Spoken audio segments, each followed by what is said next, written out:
Hello team and welcome to another ATP Geopolitics video with myself, Jonathan Metz Pierce. The Ukraine War Frontline update. No, it's not. It's the Ukraine War News update, second part thereof for the 14th of September 2023. It's because I'm just about to talk about the Frontline. It's in the top, or on the top of my head, tip of my tongue, somewhere.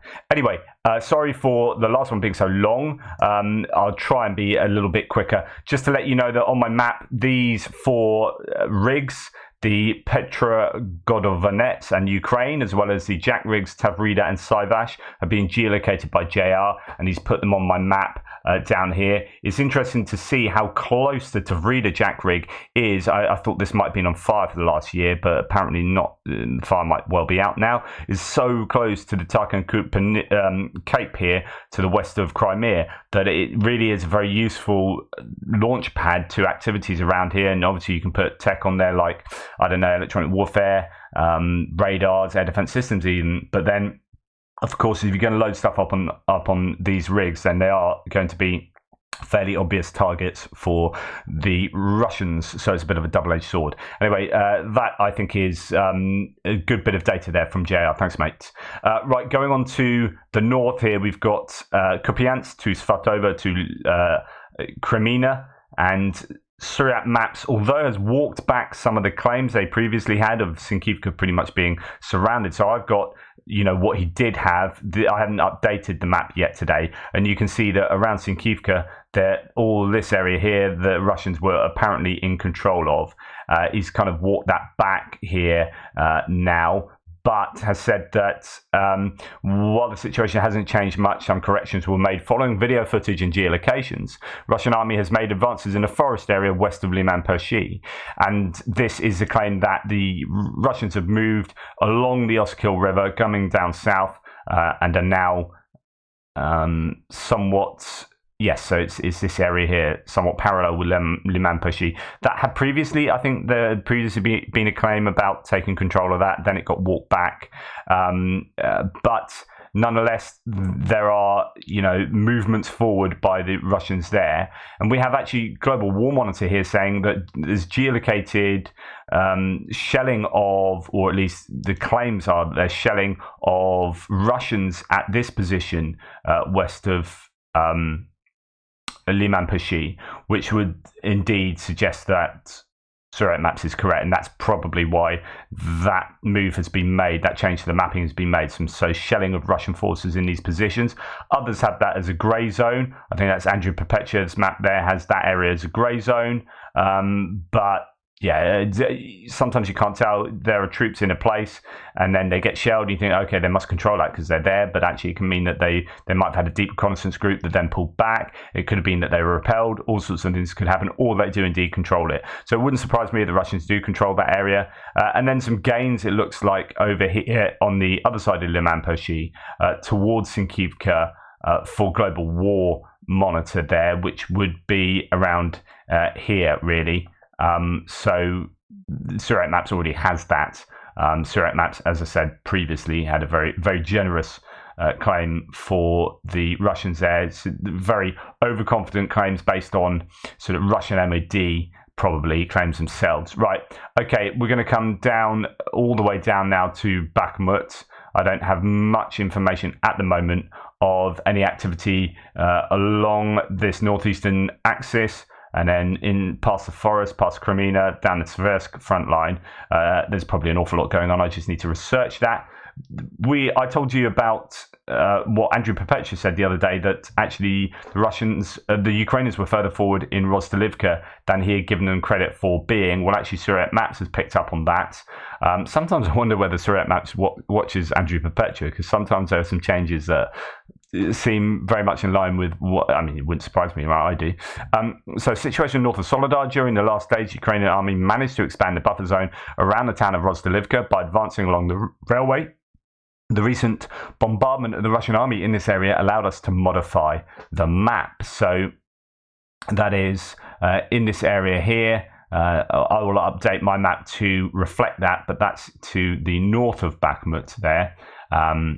north of Soledar too. And then as we come back down to Klishchivka, a lot of claims about Klishchivka over the last 24 hours.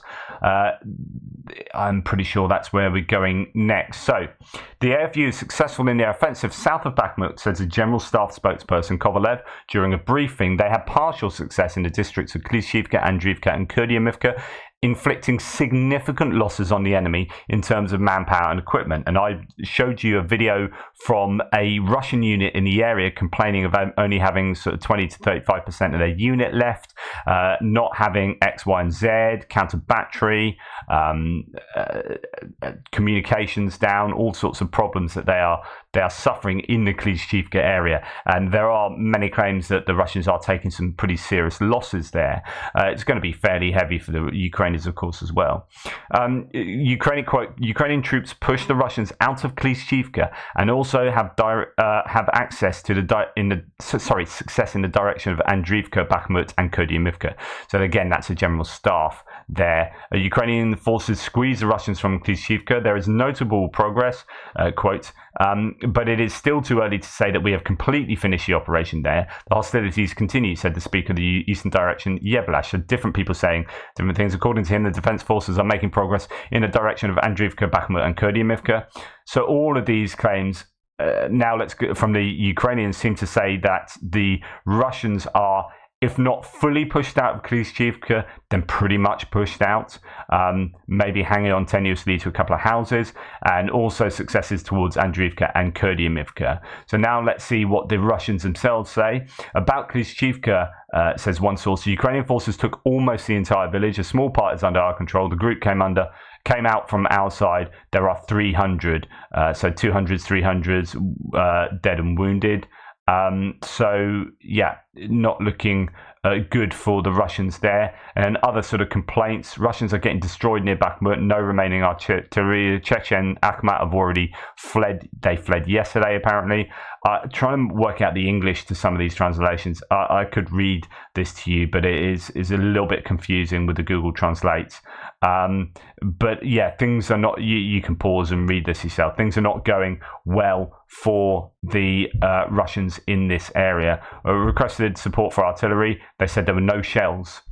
So I was listening to Times Radio interview last night of a former ambassador to North Korea actually saying that the Russians are screwed for ammunition. So they've used 10 million in the last year. They can produce, apparently they've upped their production from 1 million to 2 million a year. It's still a fifth of what they are using. And that's why North Korea is, Kim Jong-un is meeting with Putin. There are claims that actually some of those shells might well have a really high dud rate because they've been stored for a long time, and what happens is basically they deteriorate, as you can imagine, and yeah, they end up having a much higher dud rate, which means they don't go off. Anyway, this Russian is complaining about not having shells. This is how we're supposed to hold here. When a tank spent 3 rounds of ammunition on us for 3 people, and our shells supposedly ran out. So they are using three tank rounds to kill 3 of ours, and we can't use anything because we've run out of shells. So the Russian complaints of their own lack of shells, I think, is an important observation there. Another area of concern in Ukraine, right? So then, as we come out of Bakhmut, there was some bit of dooms posting yesterday, but I can't quite get much information on it, that things aren't going well for the Ukrainians in Avdiivka or Mariinka. And remember, in Avdiivka, we had the Ukrainians having some success that was kind of overplayed somewhat, that apparently they're taking Opitny and fighting towards the airport. And then that was kind of reined back to having quite a lot of good success north of Opitny in these tough trench lines and tree lines and whatnot, and possibly fighting in the north of Opitny. And now we're hearing that actually, things, but I don't know where in Opitny. It might well be up here in the kind of northeast of Avdiivka. So we're hearing things that are difficult there, and things are difficult in Mariinka as well. But again, not a great amount of detail. There were announcements from Deputy Defense Minister Hanna Maliar that the situation has worsened in Mariinka and Avdiivka, that Russia tried to storm Ukrainian positions. and it remains precarious. So according to Deep State Map, it looks like that could be coming from the northeast there, as I was saying, and then through Mariinka, both from the sort of south towards Pobjeda and to the north. So yeah, there's possibly challenging news for the Ukrainians there. Now, I will try and get more information on that for my proper Frontline update. We come to Novomayorska, which is this area here. Just another complaint video coming out from the Russians. This one, again, saying that, you know, things are challenging, enemy constantly working on us, but we're standing, you know, we're still standing, literally still standing, brothers and all this kind of stuff. But yeah, just challenging for the Russians there. Just thought I'd throw that in. I'll probably read you more of that in the Frontline update later. Oh, by the way, yeah, there is a claim here actually from someone who's ended up being a bit of a spokesperson for the Ukrainian territorial defense forces, that the Russians did attack 14 times in Mariinka, but they failed every time. But, you know, doing a failed attack, you're going to be attriting the opposition, right? So the Ukrainians will be feeling those failed attacks, even if there were 14 failed attacks. I'd imagine might also signify that they could have made some advances, the Russians in Mariinka. But anyway, not too much information coming out really all over the front line. We have here going to the west towards Robotyne. Ukraine has continued to advance immediately south of Robotyne in the Zaporizhzhia Oblast. Ukrainian forces are now within 500 to 600 meters of first houses of Novoprokopivka. If you remember, I was talking about south of Robotyne, between Robotyne and Novoprokopivka. There are these trench lines here, and there's that kind of alien's face with two antenna coming out. I think that is signifying that that is now under control of the Ukrainians. So some claims that the Russians might still be holding out in that trench line there, although the rest of the trench line was under Ukrainian control. Well, now it looks like that is no longer the case, and it's all under Ukrainian control. And then we've got sort of geolocated footage of strikes on Ukrainian infantry west of Verbove. Let's just try and geolocate one of these just to get an idea and see if that's telling us anything. But I'll do this properly in the Frontline video, as I say.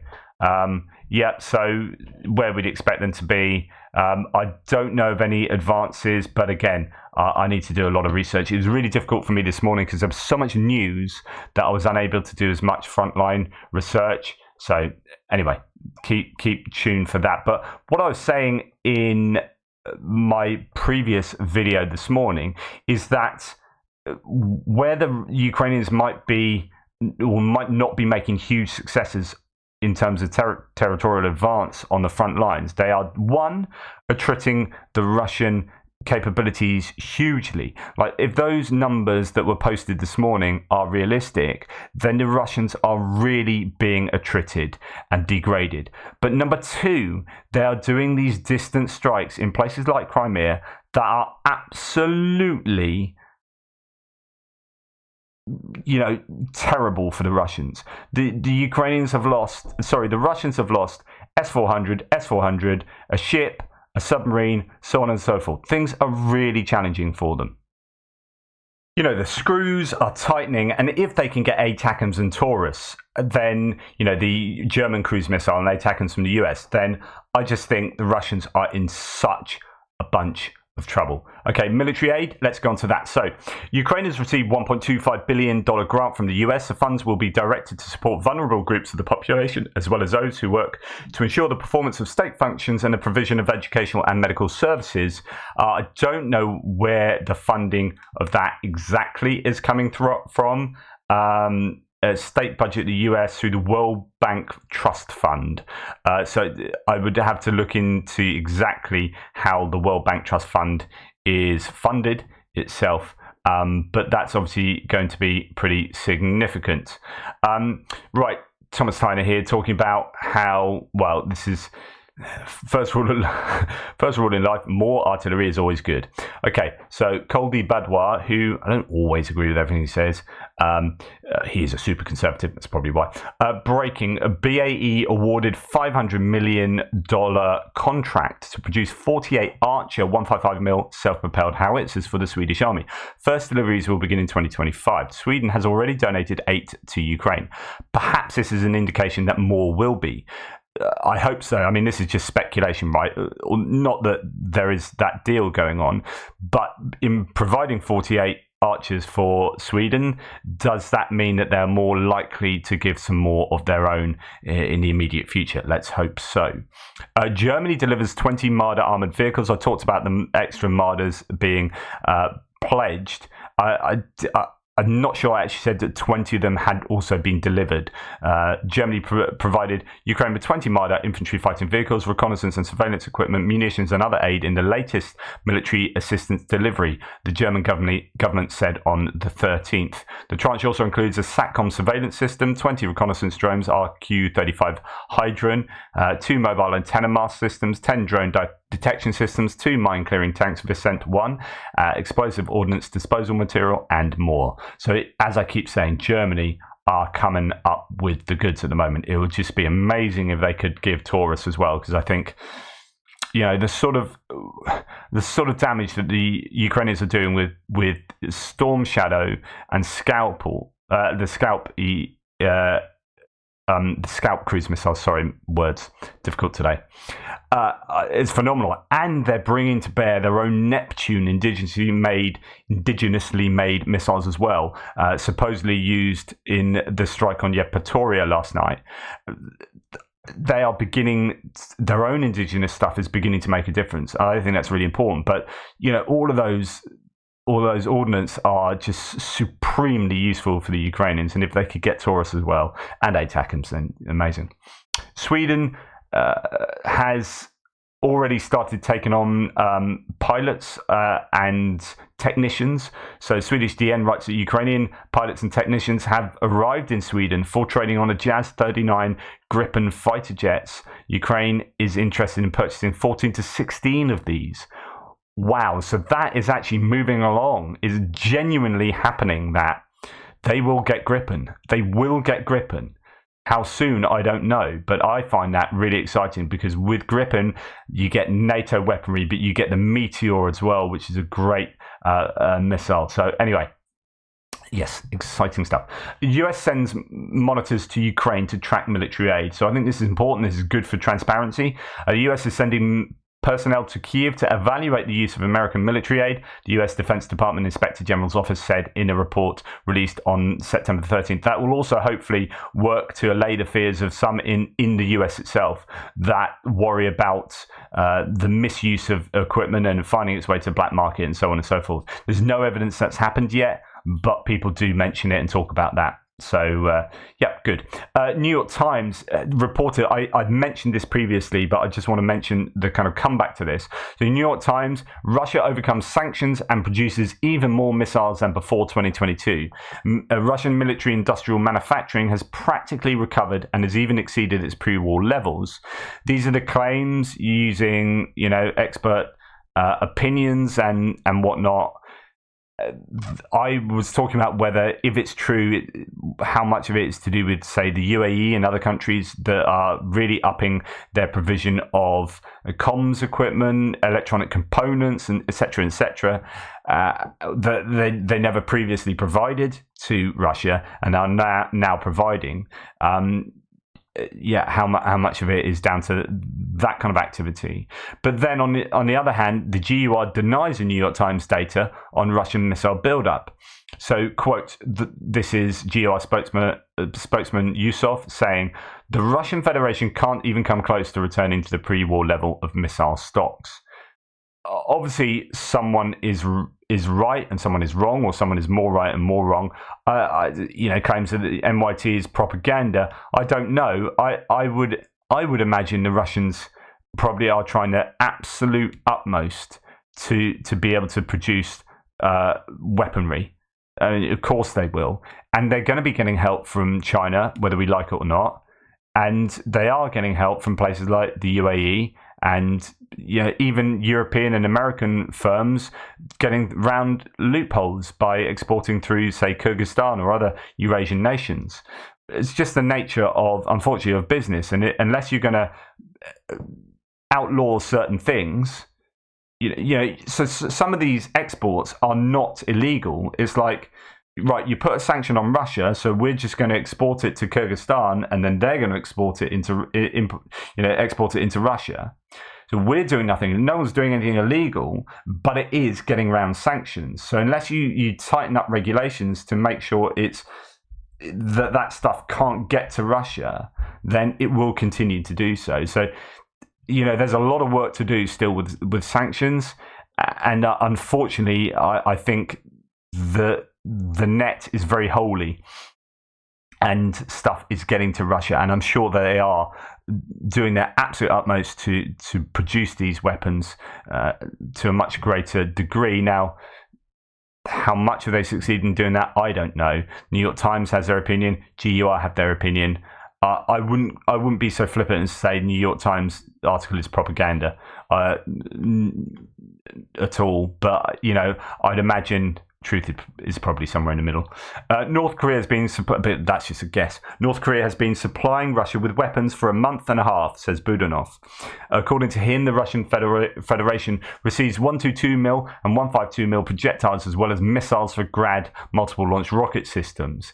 That is obviously a massive worry. Now, the US did very clearly state that if that was happening, there would be massive sanctions for North Korea. I don't know what other sanctions they can put on North Korea, but apparently there might well be ramifications to that.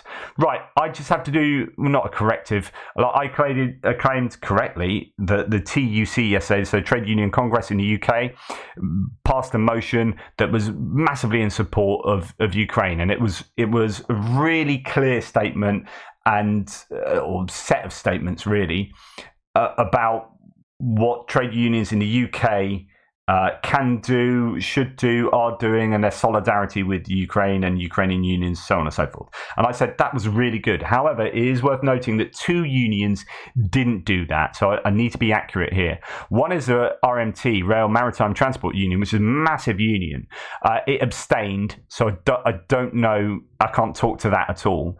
But the Fire Brigade Union, I know someone in the Fire Brigade Union who's completely pro-Ukraine. Anyway, speaking at a conference in Liverpool, Jamie Newell, an FBU representative, said the invasion by Moscow was a crime and his union condemned it, which is great, but then he goes and says stuff like this. But Mr. Newell claimed elements of the far right existed in both Russia and Ukraine. Well, yes, they do, but do they exist in Ukraine at the level you think they do? Because this is a Russian talking point. And actually, when you look at the political representation of the far right in Ukraine, it's lower than most other countries in Europe. So this is kind of a false narrative perpetrated by Putin, and you're sucking it up, and that's worrying. Adding, we oppose these groups, and we do not support arming them now, only for them to become a threat in the future. And yet the composite stays silent on this issue. I have huge problems with that. The motion, which passed regardless, stated, as trade unionists, we are inherently anti-imperialistic and our job is to fight imperialism and tyranny at every opportunity. We recognise that victory for Putin in Ukraine will be a success for reactionary authoritarian politics across the world. So that was what the motion that stated. That was passed stated.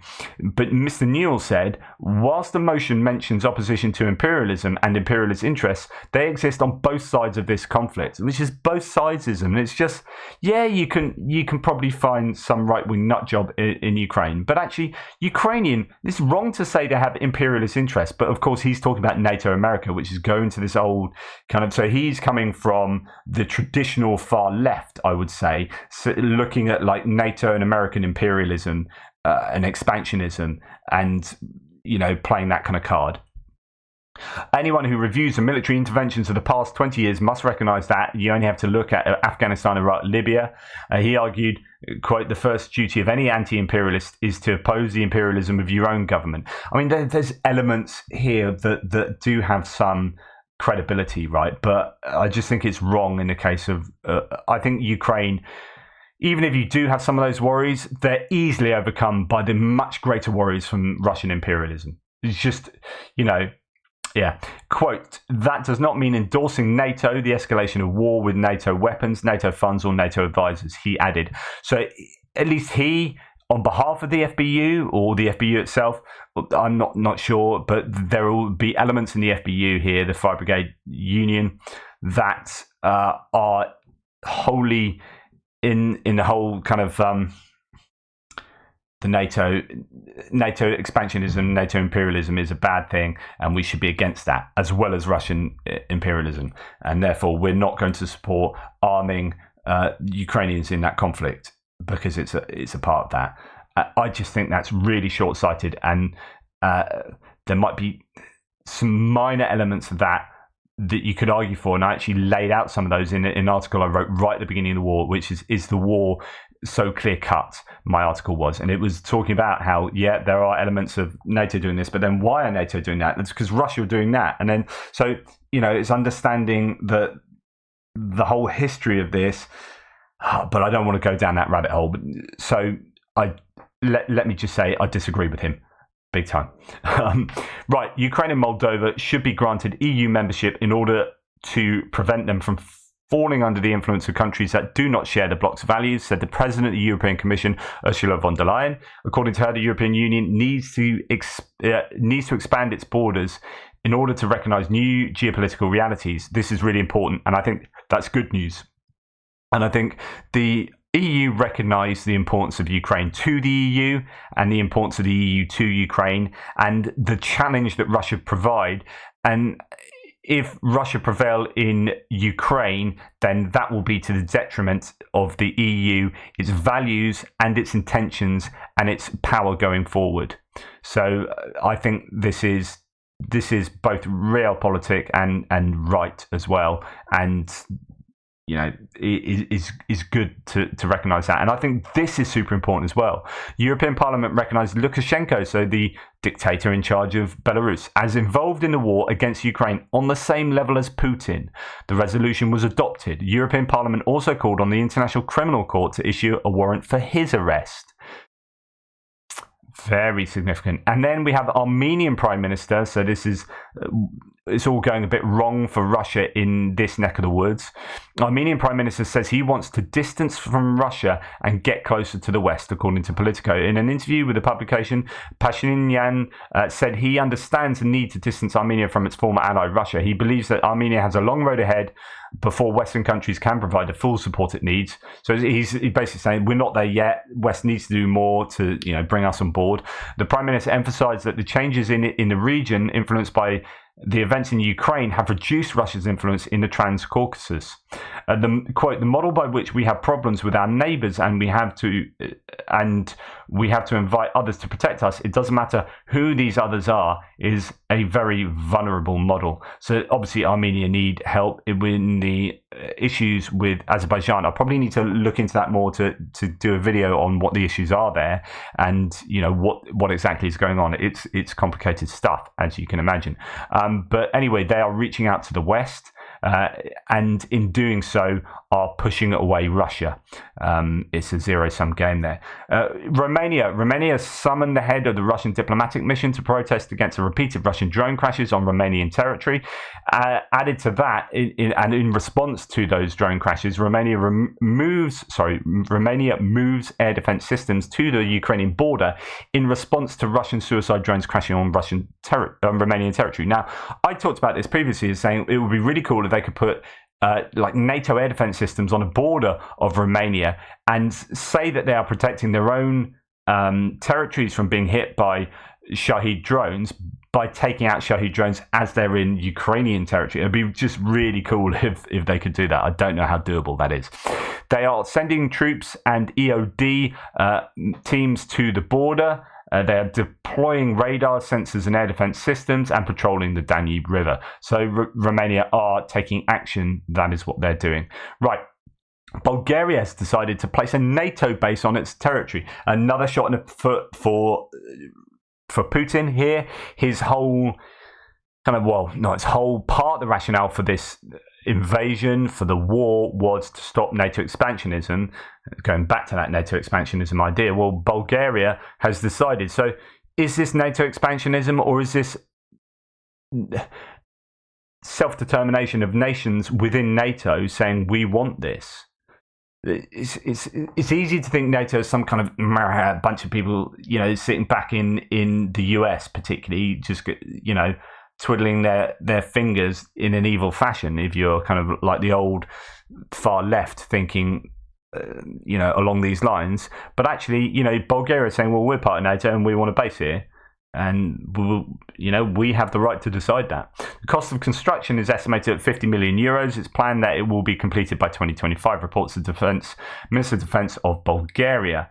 And Brazil may withdraw from the International Criminal Court over Putin's arrest warrant. This is President Lula da Silva, who I said previously had been talking about this, but this is some bad reasoning here. Correctly warned, so da Silva correctly quotes, President Lula da Silva correctly warned that there is an imbalance in which some countries respect the jurisdiction of the International Criminal Court and others do not, said Brazilian Justice and Public Security Minister Flavio Dino. So this isn't da Silva saying this. Da Silva had said that whether Putin can come to the G20 in 2024 to Brazil and not be arrested is up to the courts to decide.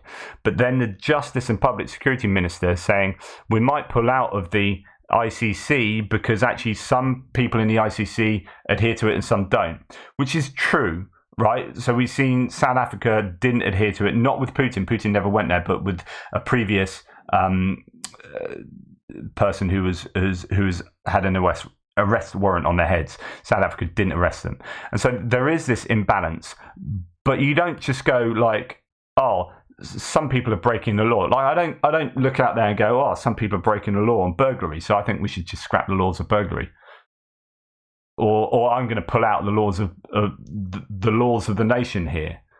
No, you don't. That's not the way to answer that. You say, well, how do we make it stronger? How do we make people adhere to these laws better? How does enforcement work better? So this is a completely wrong-headed approach to the ICC, and I think it's just a way of getting around, basically allowing Putin to come to Brazil, and I think that's a bad thing. Right, I promise I try and not to be too subjective here, right? So I'll just read this. This is okay, what happened? Elon Musk has come and said some stuff about China and Taiwan, which has not been well received by a lot of people. I think I understand China well. I've been there many times. I've met with the senior leadership at many levels of China for many years. And so I think I've got a pretty good understanding, at least as an outsider of China. So, and Tesla has been very successful domestically in China. So Tesla's been successful in China because China allowed them to be successful, and he also has access to raw materials in China. So his views on China might be somewhat compromised. The fundamental thing here is really Taiwan. China has, well, really since for like half a century or so, maybe longer at this point, much longer at this point. Their policy has been to sort of reunite Taiwan with China. From this standpoint, maybe it's analogous to like Hawaii or something like that, like an integral part of China that is arbitrarily not part of China. Arbitrarily not part of China is really problematic. So anyway, those are the sort of things he's saying. Now, the Ministry of Foreign Affairs for Taiwan has come out and said, hope Elon Musk can also ask the CCP, so China, Chinese Communist Party, to open Twitter to its people. Perhaps he thinks banning it is a good policy, like turning off Starlink to thwart Ukraine's counterstrike against Russia. Listen up, Taiwan is not part of the People's Republic of China and certainly not for sale.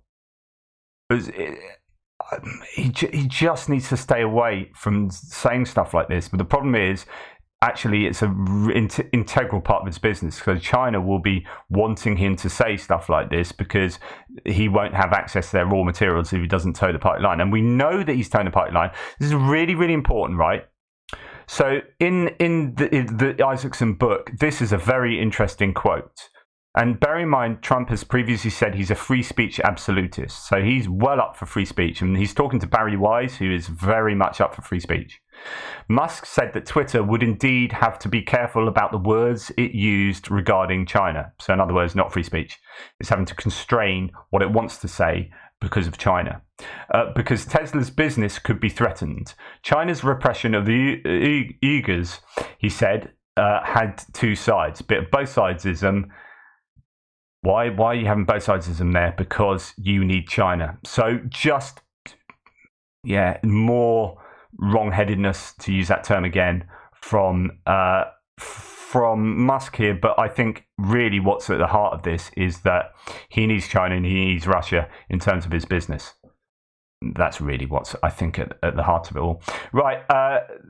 The war has been going on 19 months, but a year ago, how close did UK and NATO come to war with Russia? Well, apparently it's been revealed that a Russian pilot deliberately fired on an RAF jet last September. The BBC found Russian claims of a malfunction were lies. So, if you remember this, there was a Russian aircraft that fired at one of the UK's planes. And it was a surveillance plane. It was one of the rivet joint aircraft. And it was fired at, and the Russians claimed it was a malfunction, and they kind of apologized type thing. But apparently it wasn't a malfunction. Now, what does that mean? And what happens here? Because this is one of these really awkward positions where, it's a bit like Romania recently. Oh, we've got to deal with this now. We really don't want to go to war with Russia. They've done something that is wrong and nuts, and we have to deal with it. It's easier if we can claim that we believe it's a malfunction. That actually suits us better, because otherwise we literally have to go to war with Russia, and that is World War III. So that's a really, really difficult situation to try and have to deal with. I wonder if I was a politician in that position, in the Ministry of Defence, how I would play that. Because on the one hand, I'd want to help Ukraine as much as possible, but on the other hand, would I want to be the one that says, we need to go to war with Russia? Really difficult. But then if Russia have fired at you, how many times can you take that? That's malfunction. Oh yeah, that was malfunction. On the 16th time, did Russia get away with doing that? It's still not worth going to war with them. At some point you've got to be true to your word and strong. But goodness me, what a difficult decision. Anyway, thanks for watching. Please like, subscribe and share. Really appreciate all your support. I better go and look at the front lines and see what's really been going on in a granular fashion. Anyway, take care. Speak soon.